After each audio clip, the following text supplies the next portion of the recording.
Hello friends, स्वागत है आपका अपने यूट्यूब चैनल स्टडी विद केवी पर। मैं हूं आपके एजुकेटर केवी और हम यहां पे साइंस की बुक पढ़ रहे हैं क्लास 6 की, जिसमें हम क्या कर चुके हैं, थर्ड पार्ट कंप्लीट कर चुके हैं लेसन फर्स्ट में, जो कि फूड कहां से प्राप्त होता है, कहां से आता है, जो चैप्टर है वहां से। इसमें हम थर्ड पार्ट कर चुके हैं और आज हम क्या करेंगे, फोर्थ पार्ट करेंगे। ठीक है, यहाँ पे क्या लिखा है, do not try to test unknown plants around you to see if they are edible, some plant could be poisonous. मतलब यहाँ पे क्या बोल रहा है कि अपने आसपास के जो अननोन पौधे हैं तो उनका एक्सपेरिमेंट करने के लिए उन्हें क्या करें कि वो खाने योग्य है कि नहीं, उसको एक्सपेरिमेंट कुछ भी ना खा लिया करें, क्योंकि इससे क्या होगा, कभी कभी क्या होगा, वो जो प्लांट है वो आपको आपके विषैले भी हो सकते हैं। ठीक है, तो उसका वो जो है वो उससे खतरा भी हो सकता है। ठीक है, यहाँ पे देखो एक्टिविटी 4 दिया हुआ है। अब एक्टिविटी 4 में क्या दिया हुआ है, from all the food item you have listed in table 1.3, choose those item who ingredient are obtained from plant, which part of a plant।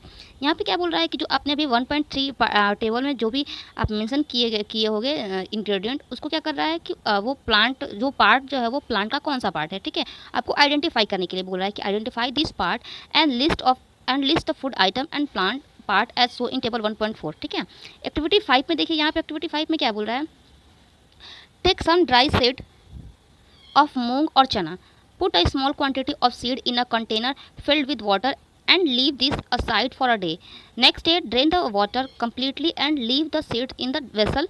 Wrap them with a piece of wet cloth and set aside. The following day, do you observe any change in the seed. अब यहाँ पे देखो, यहाँ पे क्या बोल रहा है हम कि आपको क्या करना है, मूंग और चना के कुछ जो है वो ड्राई सीड्स लेना है। ठीक है, अब उसमें क्या करोगे, अब उसमें जो है जो सीड्स है उसमें पानी भर के एक कंटेनर में डाल दो। ठीक है, और उसे क्या करो, एक दिन के लिए छोड़ दो।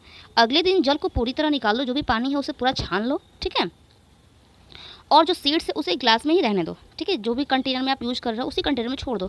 अब क्या करो कि उसे जो है वो गीले कपड़े में लपेट कर दूसरी साइड रख दो। ठीक है, अब जो आपके सीड्स है उसमें आपको क्या कर रहा है कि क्या आपको कुछ उसमें चेंजेस दिखाई देंगे, तो देखो क्या चेंजेस होंगे। यहाँ पे फिगर 1.5 में देखो, whole moong and its sprout, मतलब कि पहले क्या है, खड़ा मूंग है। ठीक है, और बाद में उसमें क्या हो गया है, स्प्राउट निकल आया है। ठीक है, अब आगे क्या दिया हुआ है कि a small white structure may have grown out of the seed, if so the seeds have sprouted, जो कि फिगर अभी 1.5 है एंड 1.6 भी है। 1.6 का जो फिगर है वो भी मैं आपको यहाँ पे दिखा रही हूँ अभी। ठीक है, if not wash the seed in water, drain the water and leave them aside for another day. अब क्या बोल रहा है यहाँ पे, जो सीड्स है उसे वो बाहर निकलेगी। तो अगर देखो क्या बोल रहा है कि अगर जो आपके सीड्स है वो अंकुरित मतलब कि स्प्राउटेड हो गए हैं। ठीक है, यदि नहीं तो क्या करो कि बीजों को पानी में धोएं, जो कि सीड्स है उसे पानी में धो ले, फिर पानी से निकाल दें और गीले कपड़े से ढककर अगले दिन के लिए फिर छोड़ दें। ठीक है, अब क्या बोल रहा है कि क्या उस दिन आपको बीजों से जो कि सीड्स है वो बाहर निकलने से आपको छोटे छोटे से कुछ अंकुरित मतलब कि स्प्राउट दिखाई देता है। अंकुरों को सावधानी से धोकर इन्हें क्या कर सकते हैं, आप खा सकते हैं। ठीक है, जो कि स्प्राउटेड जो भी आप अनाज निकाल रहे हो उसे आप क्या कर सकते हो, खा भी सकते हो। और जो ये है उसे उबाले भी जा सकते हैं, और इसमें आप क्या कर सकते हो, कुछ मसाले मिलाकर खाने के लिए जो है टेस्टी अल्पाहार जो है वो तैयार कर सकते हो। ठीक है, जैसे यहाँ पे आप देख लो, ये देखो ये चना का दिया हुआ है। ठीक है, चना को क्या किया, पहले जो चना है वो साबुत चना है।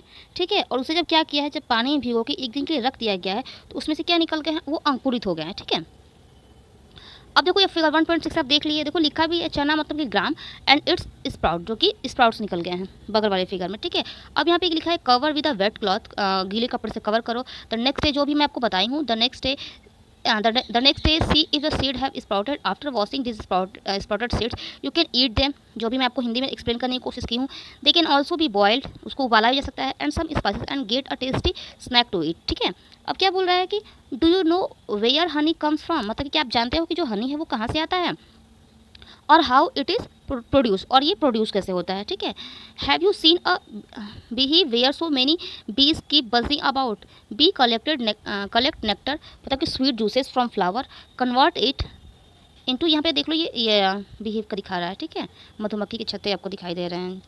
अब क्या बोल रहा है, into honey and store it in their hive, figure जो 1.7 में अभी आपको दिखाई हूँ। फ्लावर एंड दियर नेक्टर में bee available only for a part of the year, so bees store this nectar for their use all through the year, where we find such a bee we collect the food stored by the bees as honey. ठीक है, जैसे यहाँ पे क्या बोल रहा है कि जो शहद है वो कहाँ से आता है, या जो है वो कैसे प्रोड्यूस होता है। ठीक है, अब क्या बोल रहा है कि क्या आपने एक मधुमक्खी का छत्ता देखा है जहाँ बहुत सी मधुमक्खियाँ भिनभिनाया करती हैं। मधुमक्खियाँ जो हैं वो फूलों से क्या करती हैं, मीठे रस एकत्रित करती हैं, निकालती हैं, और क्या करती हैं, अपने जो छत्ते हैं उसमें क्या करते हैं, एकत्रित करते हैं। ठीक है, फूल और जो उनका रस है वो वर्ष के केवल कुछ समय में ही उपलब्ध होते हैं। ठीक है, इसलिए जो मधुमक्खियाँ हैं इस जो ये उसके रस जो है भंडारण जो है वो लेती हैं। ठीक है, ताकि वो क्या करें, पूरे वर्ष इसका यूज कर सकें। ठीक है, लिखा है ना यहाँ पे available only a part of only for a part of this year. इसलिए क्या करती हैं, अब जो है 36 मधुमक्खियाँ द्वारा क्या करती हैं, भंडारित जो उसमें मतलब है भोजन शहद के रूप में, वो क्या करते हैं, उपयोग करते हैं। ठीक है, अब नेक्स्ट क्या है 1.5 में 1.5 में क्या है, व्हाट डू एनिमल एट, मतलब कि एनिमल जो है वो क्या खाते हैं। ठीक है, तो यहाँ पे क्या दिया हुआ है, डू यू हैव कैटल और a pet that you take care of, a dog, cat, buffalo और अ गॉट। यहाँ पे क्या बोल रहा है कि क्या आपके पास जो है कुछ पालतू जो है वो पशु हैं, जैसे कि जिसे आप देखभाल करते हो, जिसका आप टेक केयर करते हो, जैसे कि क्या होगा, डॉग हो गया, कैट हो गया, बिल्ली हो गई, भैंस या बकरी हो गई। ठीक है, इसके आगे का पार्ट मैं आपको नेक्स्ट पार्ट में एक्सप्लेन करूँगी। ठीक है, अगर वीडियो अच्छी लगी तो लाइक शेयर एंड सब्सक्राइब कीजिए। Thank you.